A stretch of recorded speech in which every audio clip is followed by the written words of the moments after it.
So this is a theory that is thought to be supporting persistent pain, people who are at risk of persistent pain. Okay, so they are people that have got pain beyond 3 months that's ongoing, so it hasn't responded to usual tissue healing time frames. Okay, or there may not have been a mechanism of injury for tissue damage in the first place. So what is actually happening in the brain then in that case? Okay, so this would just come up. We're not looking in this time that we've got, we're not looking for minutiae detailed on these. But what we would expect is central, you know that central sensitization is a thing. There are, I think there's 4 mechanisms involved in that. Can everyone remember what other ones there are? So we've got central sensitization. Nociceptive sensitization, increased nociceptive. That's kind of that one, yeah. Loss of descending inhibition of pain response. Yeah. Smudging, and then collateral sprouting. What do we mean by smudging? I don't know what that. Cortical map. I don't know what that. So what do you need to know? In very basics, and all that you'll need to sort of put in the time to use it is to say, normally in the brain, you might want to talk about the usual signal, the sort of the ascending signal that goes up to the brain. Yeah. That final third order neurone that goes from the thalamus up to the somatosensory cortex goes up to what we call homunculus. Now, homunculus is just the name of a caricature, if you like, of your body. Yeah. With bigger representation for areas of With the areas big of the body big that have got face. more area in the brain. Yeah. Okay, that's what a homunculus is. So when we're talking about smudging, we're just talking about almost a vagueness. The clarity of that homunculus has disappeared somewhat because the body part we're talking about is, one, it's either not there, and that's why we talked about amputation, or 2, hasn't moved a lot, so hasn't provided that sensory feedback to actually confirm to the brain that it is actually there, okay, or it's there in the same way. And it affects someone's ability to precisely pinpoint that I'm getting pain from here. And which is why the pain presentation with these people tends to be spreading. Okay, one of the reasons why it tends to be spreading, and also why they tend not to be able to do little discrete local movements. So if we're talking about lumbar back, if we're talking about the lumbar spine, it could be like little pelvic tilts. Okay, that dissociation, that little bit of movement they wouldn't be able to do in isolation. Find it really difficult. Okay. Is it different to the extension of receptive field, or is it? Yeah, it is different. So that one was smudging. Okay. The nociceptive sensitization is purely where the threshold for activating a action potential from one neuron to the next is lower. Could have just told you that in the lecture, couldn't I? Okay, so it means it's just hypersensitive. The threshold. So every neuron has a threshold before, and so there's stimulus coming through, but there's always a threshold set as to when that will actually reach an action potential. And that's how allodynia occurs, when the threshold becomes so low that the action potentials are just keep getting sent. Yeah, to a certain extent. Allodynia is probably slightly different. We got hypersensitivity and allodynia. Now, I don't need you to kind of unpick why you'd get allodynia versus just hypersensitivity, but and all of these are kind of, proposed mechanisms. So there would be something along those lines, yeah. So knowing what allodynia is, knowing what hypersensitivity is, but it's that I'd say is really about it just being hypersensitive. So it's firing off an action potential, and you don't, And that nociceptive sensitization, is that peripheral sensitization? When it's to do with a persistent pain state, it's central. So it's in the spinal cord and in the brain. So you think of the 2 gaps. Okay, so we've got the gap from the first order neuron to the second order neuron is in the spinal cord.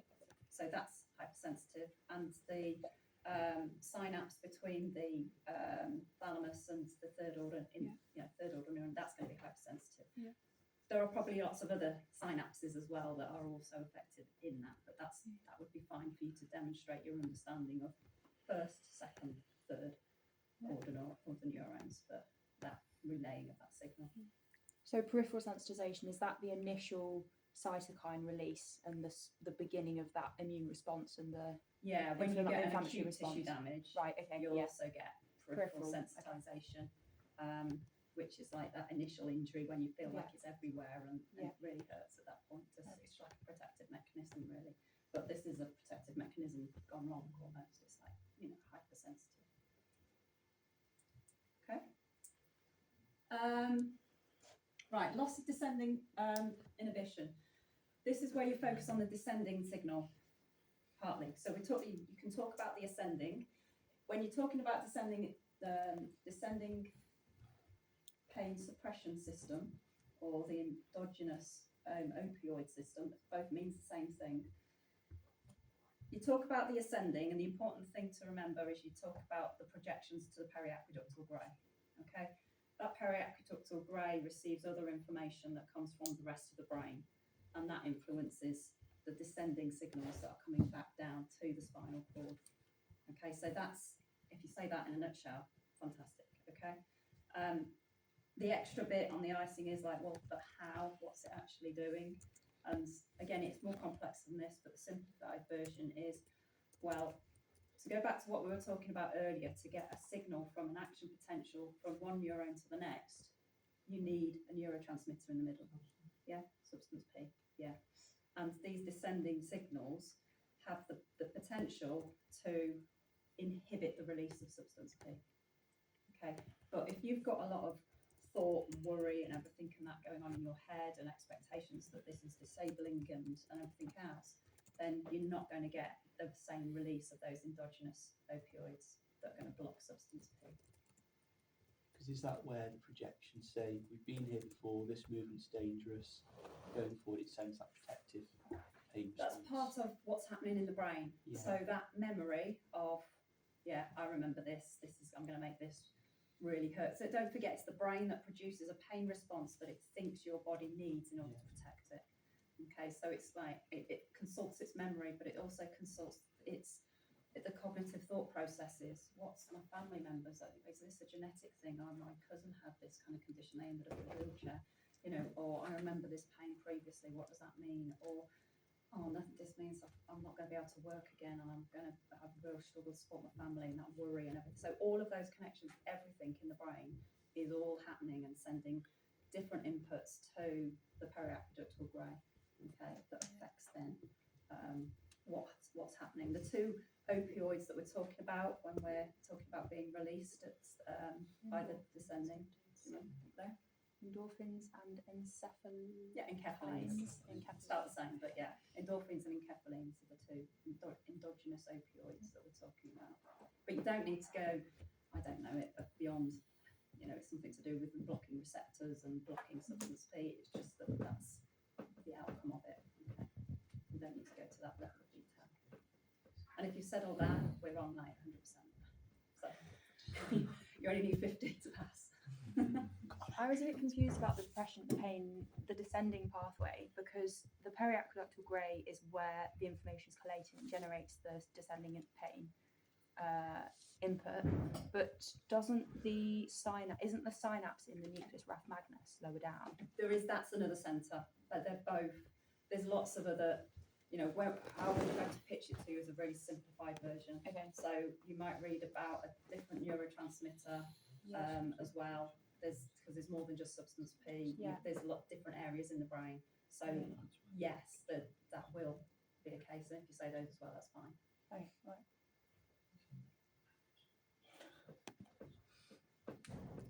Okay. So that was that one. Collateral sprouting. So this is similar to it being sensitive, basically. You've got a neuron from the periphery, and it's coming up to the spinal cord, okay, and it's going to pass on to the second order neuron. that second order neuron has become so sensitive that it's not just lowered its threshold to take the action potential from one first order neuron to the second order neuron. It's also become like hypersensitive to the neurons surrounding it. And so it takes on their messages too. Okay, and that's again another reason why you get spreading of pain, because you've got one sort of sensitized, really sensitized neuron in the spinal cord that's picking up all these peripheral neurons and any messages that are coming through to them. Okay, so it's just again another way that there's another mechanism of hypersensitivity, really, not only lowering threshold but also branching out and being sensitive to lots of things. Is that the same as expansion of the receptive field? Yeah, the expansion of the receptive field is the result of that one neuron taking on all the information from the other neurons. Because rather than just going, I mean, I'm talking very basically here, but if we go, first order neuron covers this patch of skin here, comes up to the spinal cord. But if then that's that one in the spinal cord then is picking up the neuron that's next to it and the neuron that's next to that, the expansion of the receptive field is that area there that's got bigger. So it's a Essentially because result they of it. become like connected in some way, don't they? Yeah, So yeah. they kind of cross paths and then it all gets like jumbled up. They call it, they're collateral. So if you think of the anatomy of a neuron that has those little, the collateral terminals are overlapping each other and they start to pick up one signal from another. Okay, but don't get too bogged down with all of that. We want your absolute basics for the clinical reasoning before you get to, the physiology of exactly what's happening.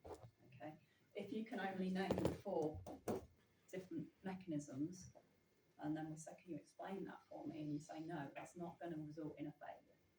Okay, we want if your basics are there and all steady. Okay.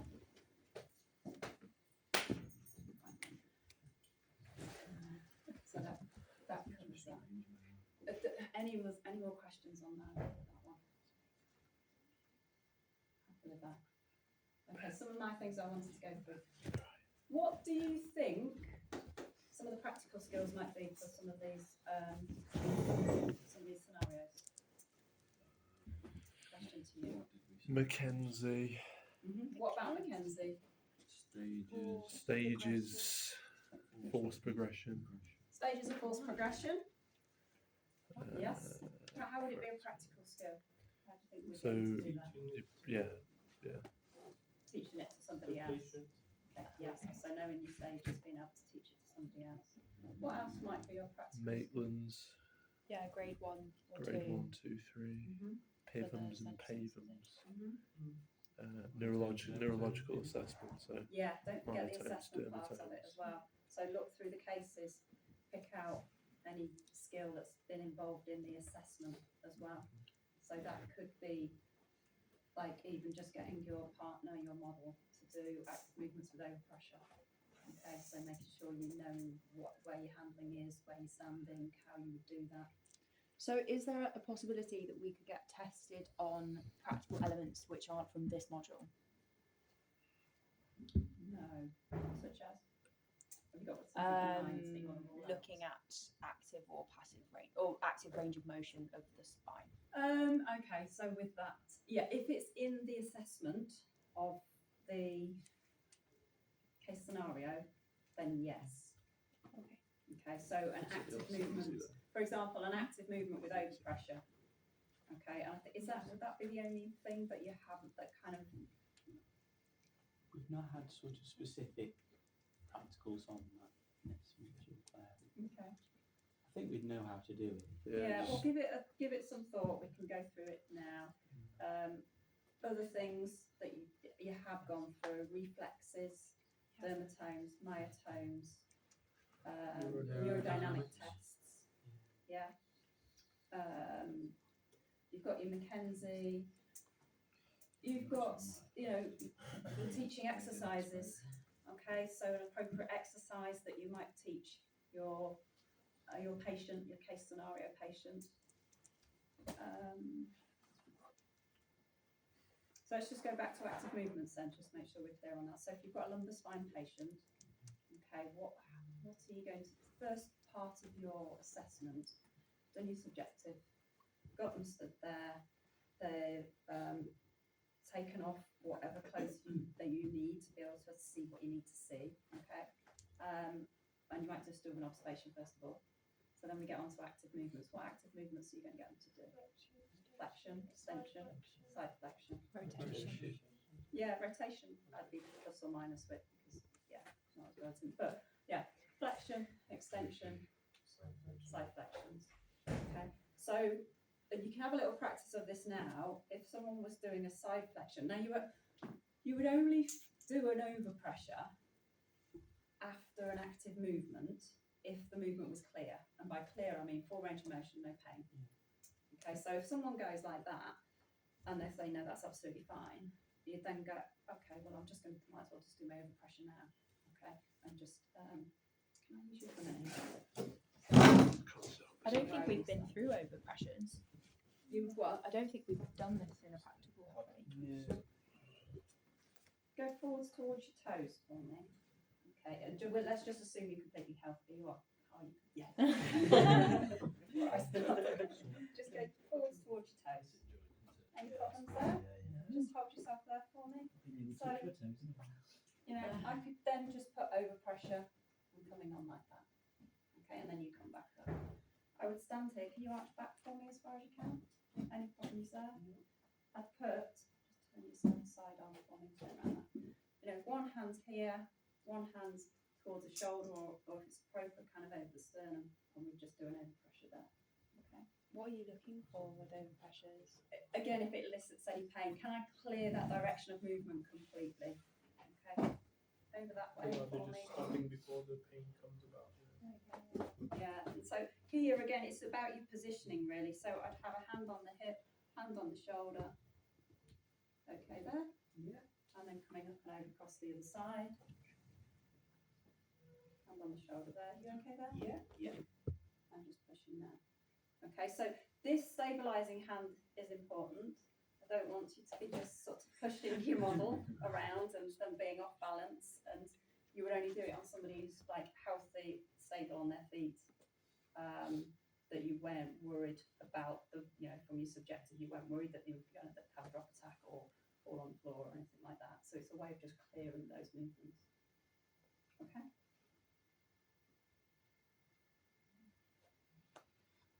Thank you. Edging away.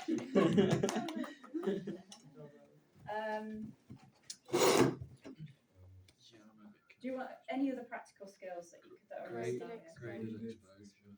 Graded exposure. Okay, Not so teaching them how to do it. so we would look at you. This is the teaching is the same as you would teach an exercise. The bit that's the graded part is you deciding what it is that you're going to expose the patient to. So if you've got a patient that you know one particular direction of movement is more problematic than another, we might go, actually, well, can we break this movement down anymore?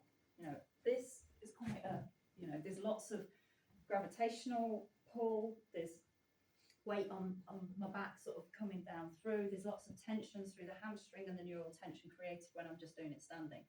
So we might think, well, actually, just getting them to repeat that movement over and over might not be a nice graded way of getting that movement.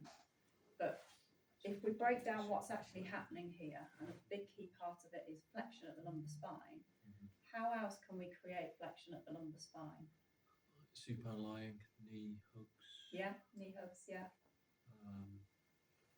Seated. We could go into seated position, so it offloads the tension. So, you know, good example, but also follow it up with your justification of why that's a better, you know, an offloaded, sort of a graded suggestion. Yeah. What else? You do sideline embedding and bringing your legs up towards your chest. Yeah, you could do. Yeah. Yeah, and that's gravity counterbalanced Yeah. kind of with that as well. Yeah. That was more comfortable. But I was just talking about before, pelvic tilts. Okay, that's a really starting point. What other position could you put the patient in? We've got supine so far and we've got seated. What other positions? Standing. Standing. 4-point kneeling. 4-point kneeling. And then what do you get them to do when they're in 4-point kneeling to encourage flexion? Get them to do some, Cat cow. yeah. Cat cow? Yeah. Anything else? Child's pose, isn't it? Child's pose would be Yeah. another. Yeah. I mean, that's good for hips, but you were going to have to Yeah, do yeah, the yeah. spine flexion as well. So cat cow, This would be for this. going into cat pose as well. Yeah. So it's about just encouraging movement, okay, for those things. Does that make sense? So that graded exposure, then you might talk about, well, the graded part is not just the type of exercise, it's the duration that somebody's doing it for, or the range that they're going into. So you might start with a really small range of motion because that's all they're comfortable with, and that's fine. It's about them getting confidence that they can do this and their pain isn't just going to flare up. Okay. Now the important thing to remember with that is their pain may flare up, but it won't be because of the exercise. It will be because of either fear, anxiety, other factors that are nothing to do with it, and that's the key message to be able to get across. So when we're looking at graded exposure, we want to make sure we keep progressing it regardless of what's happening, so that because their pain is always going to fluctuate, and if we constantly adjust our duration of exercise or number of repetitions, the minutes that they're doing, or the range that they're going into, we're never going to progress. Okay, and so you've got to think in this instance, the two things aren't associated. It's not the same as a tissue damage person, and you push it a bit too far with your exercises and they're sore as a result because the collagen fibers are quite weak and all of that. Okay, so it's different. The key thing is if they're fearful and therefore they're feeling more pain because they're fearful of the exercise itself, then you've got some more work to do with their education, okay, and reassurance and that sort of thing.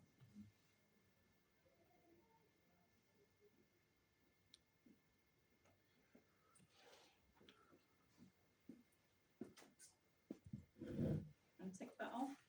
Yeah. Do you want to throw any other practical skills at me that you want me to rule out?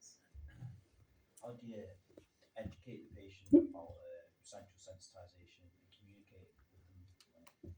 The best thing to watch for that is the Tame the Beast video. Write yourself a little script based on that information, okay, based on your understanding, because essentially what you're trying to say to the patient is your pain is not as a result of tissue damage. Your pain is not anything to do with what we found on your MRI scan.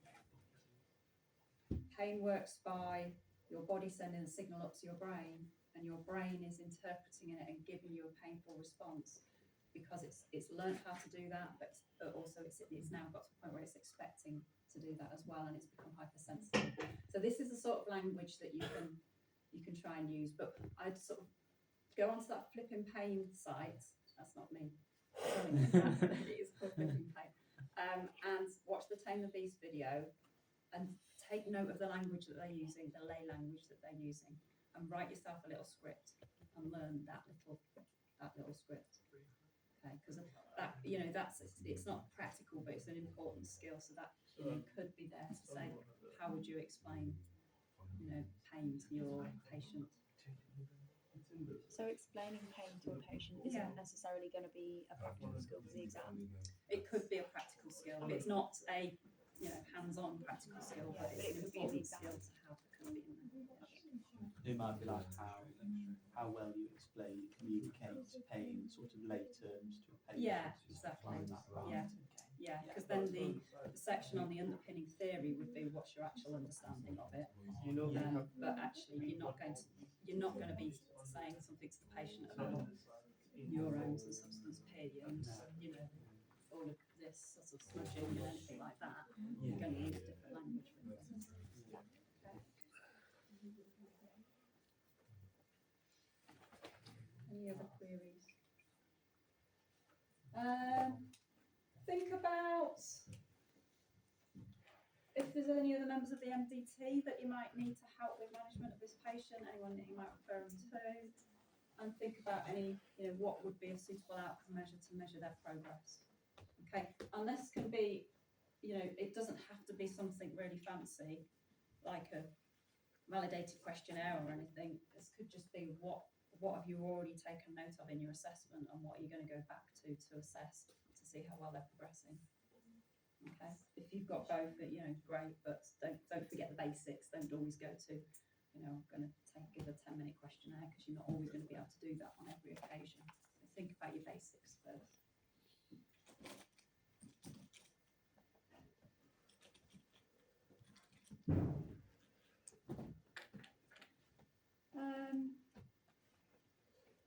I think if you can justify the difference between, you know, thinking about the two cases, because there's not overlap, but the knowledge from one can help with the other. So we've got a person who got pain for a long time, but their MRI scan shows a disc bulge. Okay, so how can you justify that that's not an ovarian compression in this case, and that you're not going to treat them with, you know, a sort of a disc arrangement type management approach?